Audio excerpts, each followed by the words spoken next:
बिस्मिल्लाहिर्रहमानिर्रहीम। अज़ीज़ तुलबा, हमारी आज की डिस्कशन रेसिप्रोकल लेटर्स के बारे में है।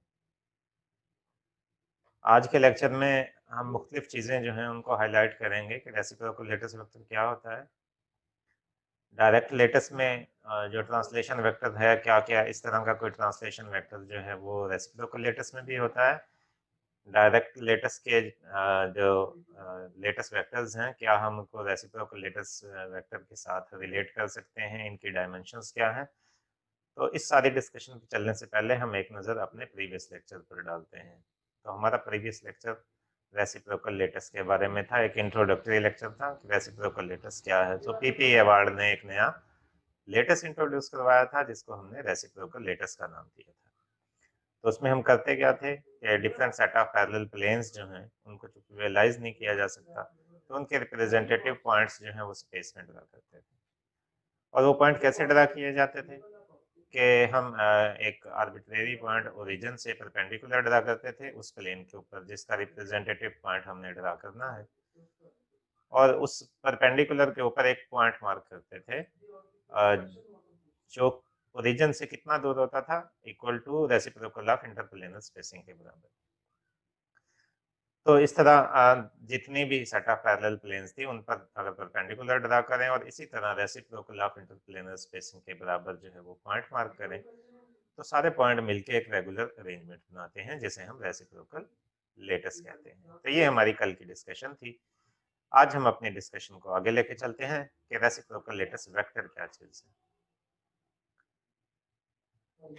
तो रेसिप्रोकल लेटर्स बुनियादी तौर पे एक वेक्टर है जिसकी मैग्नीट्यूड जो है वो रेसिप्रोकल ऑफ इंटरप्लेनर स्पेसिंग के बराबर होती है, यानी 1/d(h)k(l) के बराबर होती है। और इसकी जो डायरेक्शन है वो किसी प्लेन के परपेंडिकुलर होती है, normal to the plane having h(k)l in this. h(k)l कोई भी प्लेन हो सकती है जिसके ऊपर आप नॉर्मल ड्रा करके उस पॉइंट को रिप्रेजेंट करते हैं। ठीक है, तो reciprocal letters vector sigma h(k)l की वैल्यू जो है उसको मैथमेटिकली आप लिख सकते हैं 1/d(h)k)l n यूनिट वेक्टर। यहाँ पे n यूनिट वेक्टर के तौर पे इस्तेमाल है जो कि किसी भी प्लेन पे परपेंडिकुलर को रिप्रेजेंट करता है। ठीक है, सो ओरिजिन से किसी भी लेटेस पॉइंट को मिलाने वाला वेक्टर बेसिकली एक रेसिप्रोकल लेटेस वेक्टर कहलाएगा। ठीक है, ओरिजिन से किसी भी रेसिप्रोकल लेटेस पॉइंट को मिलाने वाला वेक्टर। ठीक है, सो रेसिप्रोकल लेटेस सारे के सारे किसी ना किसी नॉर्मल के ऊपर आते थे। ठीक है, तो इसकी डायरेक्शन जो है वो h(k)l, कोई भी प्लेन अगर आप ले लें 1 0 0 ले लें, 0 1 0 1 1, कोई भी प्लेन आप ले लें जिसके ऊपर आपने नॉर्मल ड्रा किया है। ठीक है, उस पे चूंकि आपने पॉइंट मार्क किया है तो वो जो वेक्टर ओरिजिन को उस पॉइंट के साथ मिलाएगा वो रेसिप्रोकल लेटस वेक्टर होगा, और उसकी डायरेक्शन यकीनन उसी परपेंडिकुलर के अलावा होगी। ठीक है, तो इसमें बुनियादी आइडिया क्या है, बेसिक कंसेप्ट क्या है। So vector drawn from origin to any point in the reciprocal lattice is a reciprocal lattice vector. This is simple definition. So vector drawn from origin से हम जो वेक्टर ड्रा करते हैं किसी भी रेसिप्रोकल लेटेस्ट पॉइंट तक, that is a reciprocal latest vector. ठीक है, ये अलग क्वेश्चन है कि वो फंडामेंटल ट्रांसलेशन वेक्टर है या नहीं रेसिप्रोकल लेटेस्ट का। ठीक है, ओरिजिन से किसी भी रेसिप्रोकल लेटेस्ट पॉइंट को मिलाने वाला वेक्टर रेसिप्रोकल लेटेस्ट वेक्टर कहलाता है। जिस तरह डायरेक्ट लेटस के अंदर एक यूनिट सेल होता है जिसे हम कहते हैं स्मॉलेस्ट एंटिटी है, जिसको अगर आप रिपीट करें तो पूरे का पूरा जो है वो क्रिस्टल लेटस जो है, पूरे का पूरा मटेरियल जो है लेटस बनाया जा सकता है। बिल्कुल इसी तरह रेसिप्रोकल लेटस में भी यूनिट सेल पाया जाता है। उस यूनिट सेल को कैसे डिटरमिन कर सकते हैं, तो उसका एक सिंपल सा पॉइंट है कि शॉर्टेस्ट नॉर्मल सर्च करेंगे अलोंग 3 डायरेक्शंस। जैसे आपकी 3 डायरेक्शन एक्स वाई जेड, ठीक है, या आप के पास प्लेन्स हैं 1 0 0 0 1 0 0 0 1, इनके परपेंडिकुलर्स बुनियादी तौर पे जब आपस में मिलेंगे, शॉर्टेस्ट नॉर्मल्स जब आपस में मिलेंगे, अगर क्यूबिक सिस्टम की हम बात करें स्पेसिफिकली तो ये बात ज़्यादा सही है, तो वो जो शेप बनाएंगे that will be unit cell of a reciprocal lattice. ठीक है, उसको आप सिग्मा से रिप्रेजेंट करते हैं रेसिप्रोकल लेटिस वेक्टर को, सिग्मा 100, सिग्मा 010 और सिग्मा 001 जब कंबाइन होके जो एक ज्योमेट्रिकल शेप जो ड्रा करेंगे वो रेसिप्रोकल लेटिस का यूनिट सेल होगा। एग्जाम्पल के तौर पे इसको फर्दर एलिबरेट करते हैं कि लेट डायरेक्ट लेटिस में आपके पास परमिटिव ट्रांसलेशन वेक्टर्स होते हैं, फंडामेंटल ट्रांसलेशन वेक्टर्स होते हैं ए बी सी, ठीक है। ये डायरेक्ट लेटिस की बात है, तो इसका रेसिप्रोकल लेटिस देखना चाहते हैं, ठीक है। तो बेस जो है यूनिट सेल की वो आमतौर पे बी मल्टीप्लाई बाय सी के बराबर होती है, और हाइट हमारे केस में कोई भी ले लें, जैसे आपने मोनोक्लिनिक का भी केस लिया था, तो बी क्रॉस सी से बेस का एरिया आ जाता है, उसको हाइट से मल्टीप्लाई कर दें तो आपके पास जो है वो वॉल्यूम आ जाता है यूनिट सेल का, ठीक है। सो D100 जो है वो हाइट है, और बेस का एरिया निकाल सकते हैं आप बी क्रॉस सी यूज करके।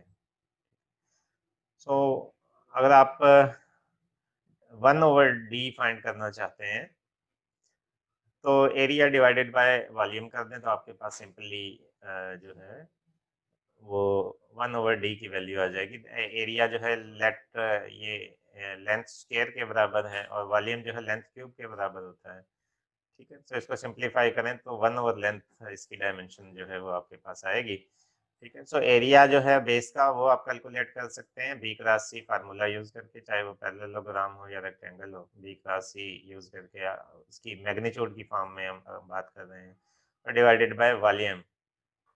वॉल्यूम जो है इसको आप स्केलर ट्रिपल प्रोडक्ट यूज करके जो है वो कैलकुलेट कर सकते हैं। अगर वेक्टर फॉर्म में इसको लिखना चाहें तो ये मॉड जो आपने लगाया था बी क्रॉस सी पे, इसको रिमूव कर दें, इसको वेक्टर फॉर्म में डायरेक्ट लिख दें, vector B cross vector C, ठीक है। तो यहाँ आपने एन यूनिट वेक्टर भी इंट्रोड्यूस करवा दिया। वॉल्यूम आपको पता है कि एक स्केलर क्वांटिटी होती है, ठीक है। तो इसमें एरिया वेक्टर क्वांटिटी होगी। सो बी क्रॉस सी की मैग्नीट्यूड एरिया है, इसको अगर वेक्टर फॉर्म में रिप्रेजेंट करें, सो ये आपके पास 1/D100 फॉर एग्जांपल लिया है मैंने, क्योंकि ये शॉर्टेस्ट परपेंडिकुलर हमने कहा था कि 100 है, 100 या 010 या 001, तो उसमें सबसे पहला हमने लिया 100, so 1/D100 is basically equal to sigma 100, और सिग्मा हम यहाँ पे किस चीज को कह रहे हैं, रेसिप्रोकल लेटिस वेक्टर को कह रहे हैं। तो आप कह सकते हैं sigma 100 is equal to 1/D100, ठीक है। ये 100 यहाँ पे HKL है, मिलर इंडिसेस हैं प्लेन्स के जिनका नाम है 100, और ये उसकी लेंथ का रेसिप्रोकल लिया है, और डायरेक्शन जो है उस पे प्लेन पे जो नॉर्मल होगा उसकी डायरेक्शन में होगी रेसिप्रोकल लेटिस वेक्टर की, ओके। सो इन्हीं यहाँ पे हम ऐसा करेंगे कि सिग्मा 100, सिग्मा 010, सिग्मा 001 को ए स्टेरिक, बी स्टेरिक और सी स्टेरिक से रिप्रेजेंट करेंगे। सो रेसिप्रोकल लेटिस में हमारे जो परमिटिव वेक्टर्स होंगे, रेसिप्रोकल लेटिस वेक्टर, उनको आप ए स्टेरिक, बी स्टेरिक और सी स्टेरिक से रिप्रेजेंट करेंगे, corresponds to A, B and C in the direct lattice, ठीक है। तो ए स्टेरिक को आप लिख सकते हैं 1/D100, that is b cross c divided by a dot b cross c। Simple सी मैथमेटिक्स से ये वॉल्यूम के लिए और ये एरिया वेक्टर के लिए वेक्टर फॉर्म में चूंकि आपसे मेंशन कर रहे हैं, ठीक है। सो डायरेक्ट वेक्टर फॉर्मेट में आपने इसको मेंशन किया है। इस डिनोमिनेटर जो है आपको पता है ये स्केलर ट्रिपल प्रोडक्ट है, तो ये एक स्केलर वैल्यू आएगी। इसी तरह आप बी स्टेरिक भी इसी चीज को ध्यान में रख के फाइंड आउट कर सकते हैं। बी स्टेरिक होगा C cross A divided, denominator same रहेगा, ठीक है, और सी स्टेरिक होगा ए क्रॉस बी, और डिनोमिनेटर वॉल्यूम है वो अगेन सेम रहेगा 1/D1010, ये 010, ये लास्ट में जो है ये आपका होगा 001,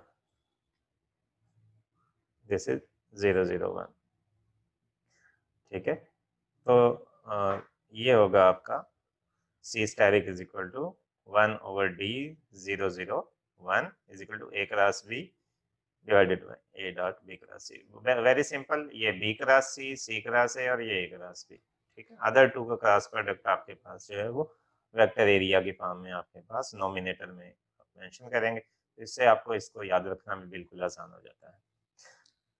यहाँ से आप देखें ये ऐसे रिलेशंस हैं जो बेसिक जो डायरेक्ट लेटर्स के अंदर ट्रांसलेशन वेक्टर्स हैं या फंडामेंटल परमिटिव वेक्टर्स हैं, उनको रेसिप्रोकल वेक्टर्स के साथ रिलेट करती है ये इक्वेशन। तो इसमें अगर आप देखें तो ए स्टेरिक की डायरेक्शन बी क्रॉस सी की डायरेक्शन होगी। बी क्रॉस सी क्रॉस प्रोडक्ट की डायरेक्शन हम राइट हैंड रूल यूज करके करते हैं। बी से सी की तरफ फिंगर्स को कर्ल करें, हमारा थंब जो है वो इसकी डायरेक्शन बताएगा, यानी perpendicular to both B and C. ठीक है, तो ए स्टेरिक की डायरेक्शन बी और सी के दोनों के परपेंडिकुलर होगी। ठीक है, क्रॉस प्रोडक्ट की डायरेक्शन जो है वो परपेंडिकुलर होती है उस प्लेन के जिसमें वो दोनों वेक्टर लाए करते हैं जिसका आप क्रॉस प्रोडक्ट ले रहे हो। ठीक है, तो इसी तरह अगर सेकंड इक्वेशन में देखें तो बी स्टेरिक की डायरेक्शन जो है वो परपेंडिकुलर होगी बोथ सी एंड ए। ठीक है, और सी स्टेरिक की डायरेक्शन जो है ये परपेंडिकुलर होगी बोथ ए एंड बी। ठीक है, तो हाँ, ये तीन पॉइंट जो हैं यहाँ से हमने डिड्यूस किए हैं कि A steric is normal to B and C, B steric is normal to C and A, and C steric is normal to A and B. तो जिस तरह ए बी सी एक दूसरे के परपेंडिकुलर होंगे, फॉर एग्जांपल अगर हम सिर्फ क्यूबिक सिस्टम की बात करें तो क्यूबिक सिस्टम में ए स्टेरिक, बी स्टेरिक और सी स्टेरिक भी एक दूसरे के परपेंडिकुलर होंगे। ठीक है, सो ये बी और सी के परपेंडिकुलर है स्टेरिक, तो इसका मतलब क्यूबिक सिस्टम में ए स्टेरिक जो है ये ए के पैरेलल होगा, बी स्टेरिक जो है वो बी के पैरेलल होगा, सी स्टेरिक जो है वो सी के पैरेलल होगा, but this is only true for cubic system. ठीक है, so for other primitive vectors आप देखें चूंकि एक दूसरे के परपेंडिकुलर हैं तो आप लिख सकते हैं डॉट प्रोडक्ट की प्रॉपर्टी यूज करते हुए, क्योंकि दो परपेंडिकुलर वेक्टर का डॉट प्रोडक्ट जो है वो जीरो होता है। So A steric B zero, A steric C0, B steric C0, B steric A0, and C steric dot A0 and C steric dot B जो है ये भी जीरो, क्योंकि ये सारे वेक्टर्स जो हैं ये एक दूसरे के परपेंडिकुलर हैं। ठीक है, सो क्यूबिक सिस्टम में अगर आप similar primitive vectors for direct and reciprocal letters का डॉट प्रोडक्ट लें तो कॉमनली वो यूनिटी के बराबर आएगा। ठीक है, लेकिन ये बात सिर्फ क्यूबिक सिस्टम के लिए ट्रू है, क्योंकि बाकी तमाम केसेस में ज़रूरी नहीं कि ए स्टेरिक और ए एक दूसरे के पैरेलल भी हों, क्योंकि क्यूबिक सिस्टम में तीनों डायरेक्शन में एंगल जो है वो अल्फा बीटा गामा सेम होते हैं, 90 डिग्री होते हैं, तो क्यूबिक सिस्टम में ये बात जो है वो ट्रू होगी। अब रेसिप्रोकल लेटर्स चूंकि हम बात करते हैं कि ये रेसिप्रोकल स्पेस के अंदर हम ड्रा करते हैं, तो नॉर्मल स्पेस में नहीं होता, कोऑर्डिनेट स्पेस में नहीं होता या टाइम स्पेस में, इसको हम फ्रीक्वेंसी स्पेस में या वेव स्पेस में लेते हैं। तो मोस्टली बुक्स में आप देखेंगे कि ये जो डॉट प्रोडक्ट है ए स्टेरिक ए या बी स्टेरिक डॉट बी या सी स्टेरिक डॉट सी जो है इसको 2 पाई मेंशन किया जाता है, इसके साथ 2 पाई लगाया जाता है, 1 की बजाय इसको 2 पाई कंसीडर किया जाता है। तो एज ए रिजल्ट वही इक्वेशन जो हमने स्टार्ट में लिखी थी उसको हम मॉडिफाई कर सकते हैं, A steric is equal to 2 pi B cross C और A dot B cross C, right. B steric is equal to सबके साथ आपने जस्ट 2 पाई का जो है वो इजाफा किया है, क्योंकि अगर आप उसको 1 ले तो फिर तो जो है वो वैसे लिखा जा सकता है। अगर आप इसको फोरियर स्पेस में या रेसिप्रोकल स्पेस में या के स्पेस में रिप्रेजेंट करें तो ये हमारा रेसिप्रोकल लेटस स्पेस में फार्मूला जो है वो ये कंसीडर किया जाता है, A steric is equal to 2 pi B cross C और A dot B cross C, and B steric is equal to 2 pi C cross A divided by volume, C steric is equal to 2 pi A cross B divided by volume. So ये तीन final equations हैं जो हमारी reciprocal latus vectors को find out करने के लिए, primitive या फंडामेंटल रेसिप्रोकल लेटस वेक्टर्स को फाइंड आउट करने के लिए इस्तेमाल की जाती हैं। वैसे तो रेसिप्रोकल लेटस में कोई भी आप वेक्टर ड्रा कर देंगे तो वो रेसिप्रोकल लेटस वेक्टर होगा, बट जो परमिटिव या फंडामेंटल ट्रांसलेशन वेक्टर्स हैं वो होंगे जो शॉर्टेस्ट परपेंडिकुलर से आप फाइंड आउट करते हैं। तो ए स्टेरिक, बी स्टेरिक और सी स्टेरिक हमारे फंडामेंटल रेसिप्रोकल लेटस वेक्टर्स होंगे, और ये रिलेशनशिप हैं जिनको हम फर्दर आगे जहां भी जरूरत होगी रेसिप्रोकल लेटस वेक्टर्स को इस्तेमाल करने की हम इस्तेमाल करेंगे।